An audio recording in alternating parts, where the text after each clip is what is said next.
let's get the show started, shall we?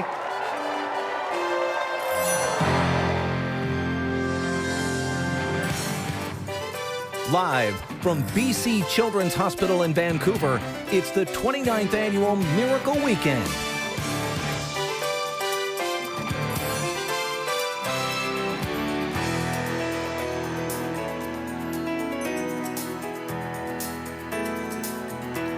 Yes, welcome inside BC Children's Hospital. You know, this place serves 1 million children living in BC and the Yukon. They treat the severely ill kids, of course, but they also take care of all those smaller things like the bad ear infection that happens at 2:30 in the morning or a broken elbow. Those things can feel like big things to little people, For sure. I'm sure. So for the next 4 hours, all day tomorrow, we will give you an insight into so many heroic stories and how this hospital is such an important place to many families around beautiful British Columbia.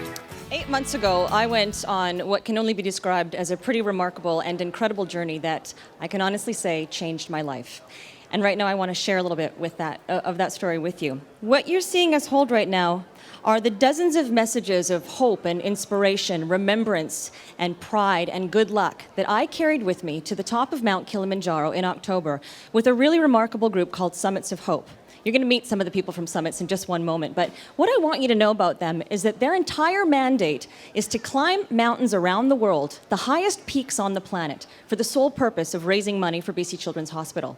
Last year, at this very telethon, they invited me to go with them, and I had a hard time saying no. So I went, and I had the remarkable journey of a lifetime. I proudly wrote my story in a blog for the Global BC website, full of videos and pictures, and I am very proud to share some of that story with you now. In 2015, my life would be forever linked to a mountain halfway across the world for the sole purpose of supporting BC Children's Hospital. Mount Kilimanjaro in Tanzania is the highest peak on the African continent, and it was an honor when the not-for-profit group Summits of Hope invited me to climb it with them.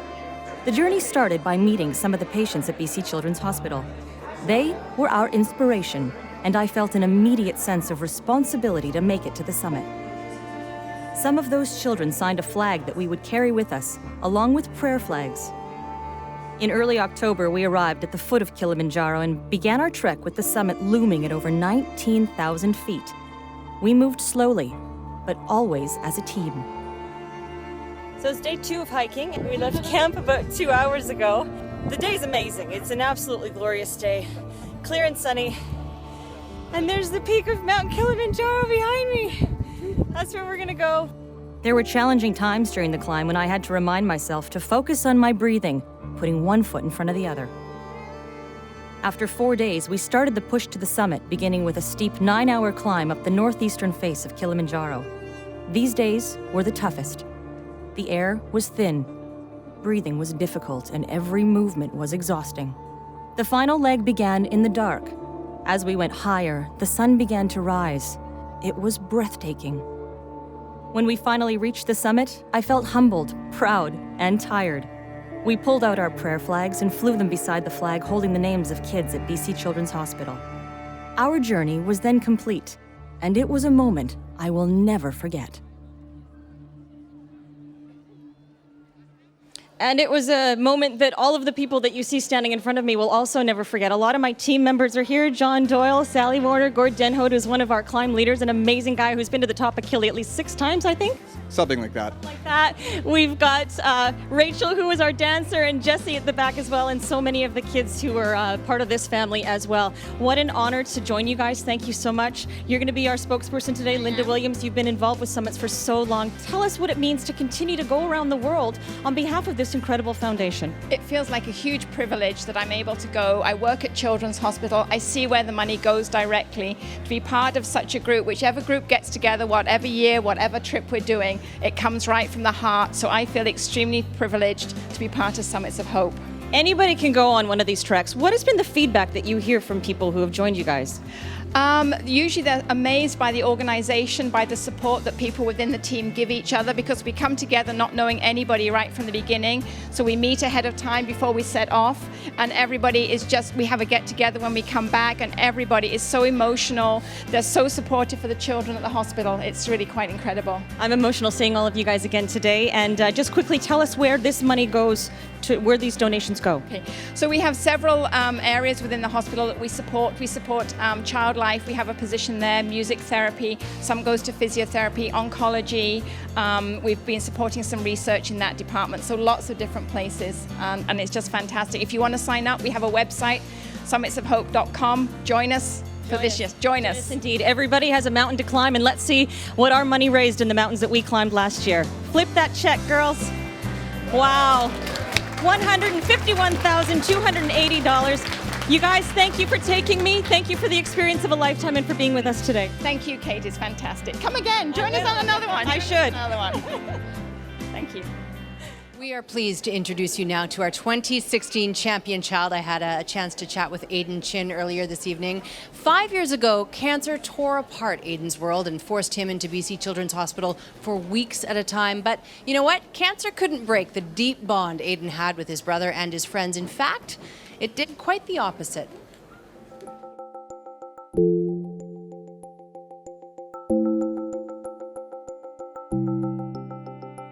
I don't expect my cancer to come back.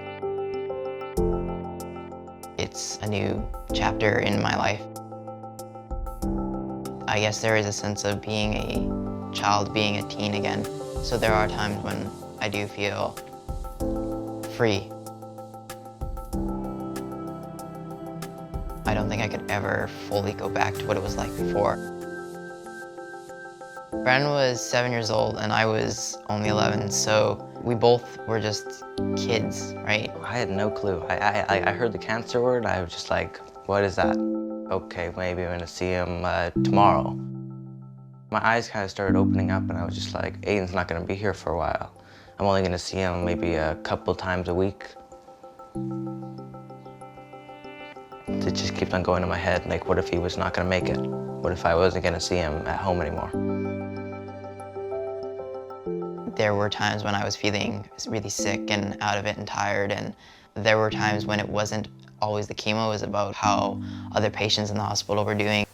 You don't know what it's like, because I've been through so much pain, but I want to be here for 2 weeks. And they'd be here for 6 months, you say? And I was sad that there were other patients and there were other children that were younger than me going through cancers that were harder than mine. Basically from that point on, I was like, why don't I try to get through it and then hopefully come back, help out. That's what I've basically been trying to do since I finished treatment.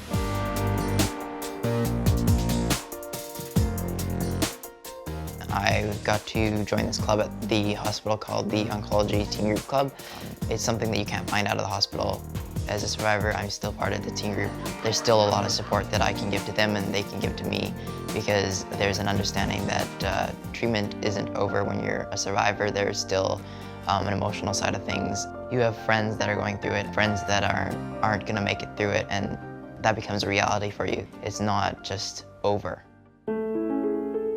Brooke was a friend of mine that I met in the hospital, and she became basically a sister to me. Brooke was definitely the closest friend that I had that I lost. The day before she passed away, I did get to see her in the hospital, and I did get to hold her hand, talk to her, and say goodbye, and tell her I loved her one last time. And I don't believe that you can accept something like that. You have to, I guess, learn to cope with it more.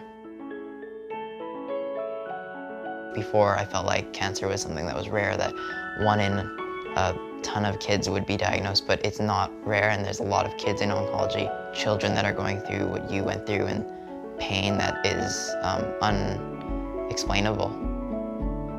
I want to be able to give back to those that have helped me in the hospital, that have made it so that I can go out there and be active and just live my life again.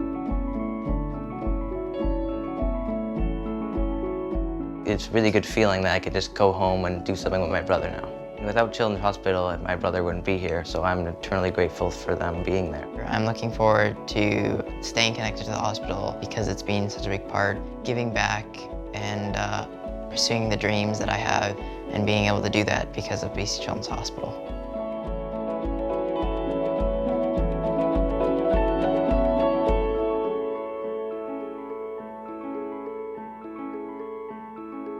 Miracle Weekend coming to a close, but what a weekend it's been.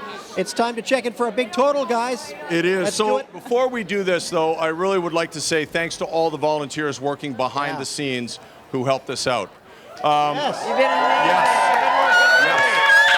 It really is a cast of thousands. So do we want to do this right now? Yeah, we did. Okay, let's do it. All right. Let's turn the numbers. Okay. 8, 0, 6, 8, 1, 0.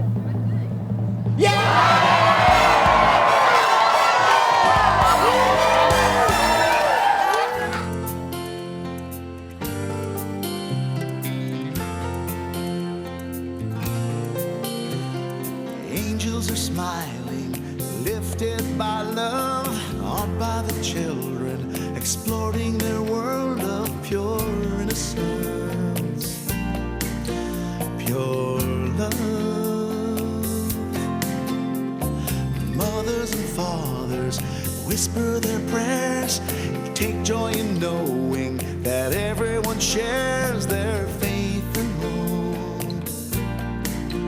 and love.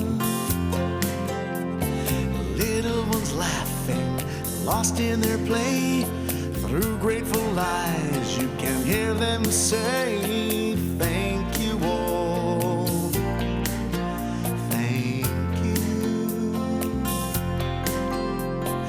thank you all, thank you. Miracles happen with love and with help from the angel in all of us. Miracles happen, oh yes they do. Here's hoping someday what happens for you, and the peace comes to you from above. Miracles happen with love. Miracles happen with love, and with help from the angel in all of us. Miracles happen, oh yes they do. Here's hoping someday what happens for you, and peace comes to you from above. Miracles happen with love.